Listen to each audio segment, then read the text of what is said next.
வணக்கம், welcome to Madurai அம்மா சமையல்.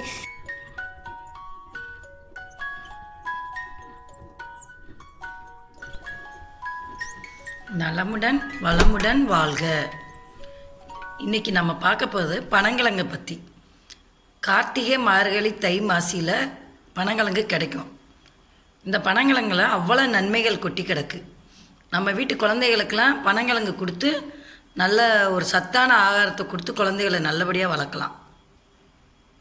பனங்கிழங்கு சத்து மாவில் வெள்ளைப்பூடு மிளகு போட்டு உப்பு போட்டு காய்ச்சியும் கொடுக்கலாம். பனங்கிழங்கு சத்து மாவோட கருப்பட்டி கலந்து காய்ச்சி கஞ்சி அந்த மாதிரி குழந்தைகளுக்கு கொடுத்து வரலாம். இது மெலிந்த குழந்தைகளுக்கு ரொம்ப நல்ல சத்தான ஆகாரம். நல்லா தோலை சீவிடுங்க. மேலே உள்ள நரம்பெல்லாம் நல்லா எடுத்து விட்டுருங்க. எடுத்துட்டு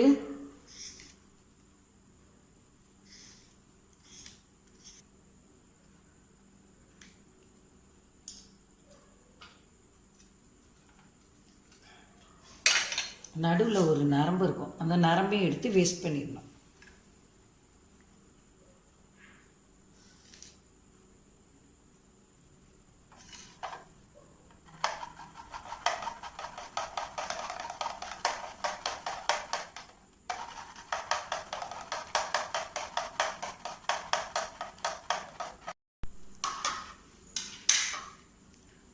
கிழங்க நல்லா சீவி எடுத்துக்கலாம். எடுத்து நல்ல வெயிலில் காய வச்சு எடுத்து மிக்சியில் பவுட்ரு பண்ணிக்கணும்.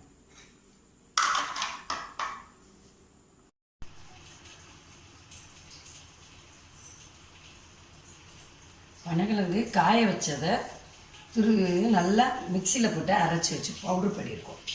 பவுட்ரு பண்ணிவிட்டு அதில் ஒரு கஞ்சி காய்ச்ச போகிறோம். குழந்தைகளுக்கெல்லாம் இதை கொடுத்தா ரொம்ப நல்லது. மதுரை பக்கம் ஒரு இது சொல்லுவாங்க, பழமொழி, பனங்கிழங்கு சாப்பிட்டா பரம்பரையே நல்லாயிருக்கும்னு சொல்லுவாங்க. அரைச்ச இது 2 ஸ்பூன் எடுத்துருக்கோம். அந்த மாவு, மிளகு பொடி, வெள்ளைப்பொடி, உப்பு தேவையான அளவு போட்டுக்கிறோம். போட்டு இப்போ இதில் காய்ச்ச போகிறோம்.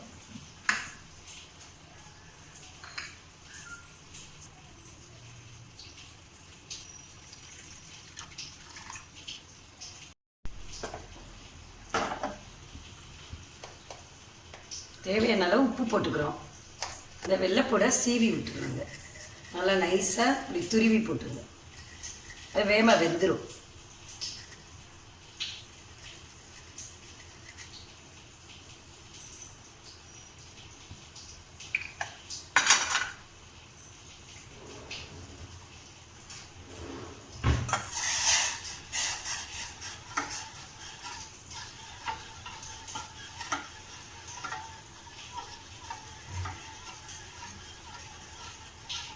இந்த பனங்கிழங்கு அரைச்ச மாவு 1.5 ஸ்பூன் போட்டிருக்கோம்.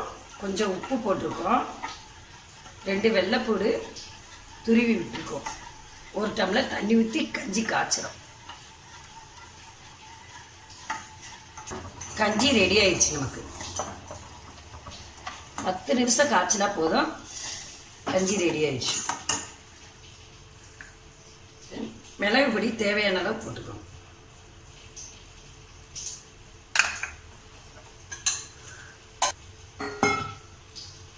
அதுலேயே இனிப்பு போட்டு செய்கிறோம். கருப்பட்டி போட்டு பண்ணுறோம். குழந்தைகளுக்கு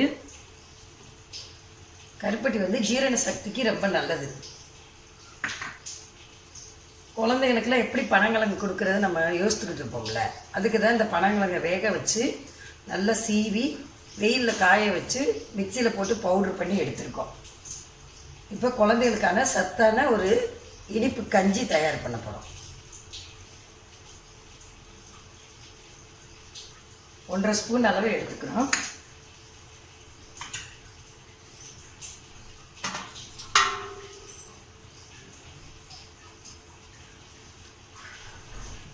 ஒரு டம்ளர் தண்ணி ஊற்றுறோம்.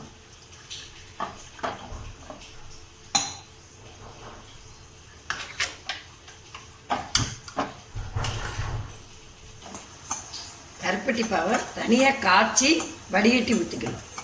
ஏன்னா கருப்பட்டியில் கீழே கொஞ்சம் மண் இருக்கும்ல, தூசி மண், அதை வடிகட்டி ஊற்றணும். இப்போ இனிப்பு செய்யும்போது ஒரு பிஞ்சு உப்பு சேர்த்துக்கோங்க.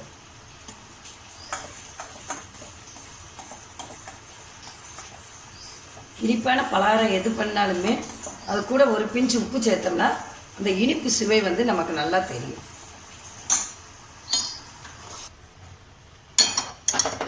அதை வடிகட்டி இதில் சேர்த்துக்கணும். இனிப்பு வந்து நம்ம எவ்வளோ தேவையோ அந்த அளவுக்கு பார்த்து ஊற்றிக்கணும்.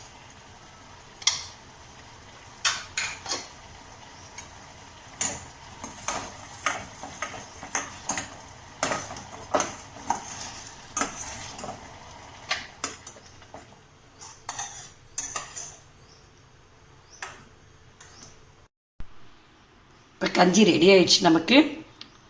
இது மிளகு பொடி போட்ட காரம், இது கருப்பட்டி போட்டு காய்ச்சினது.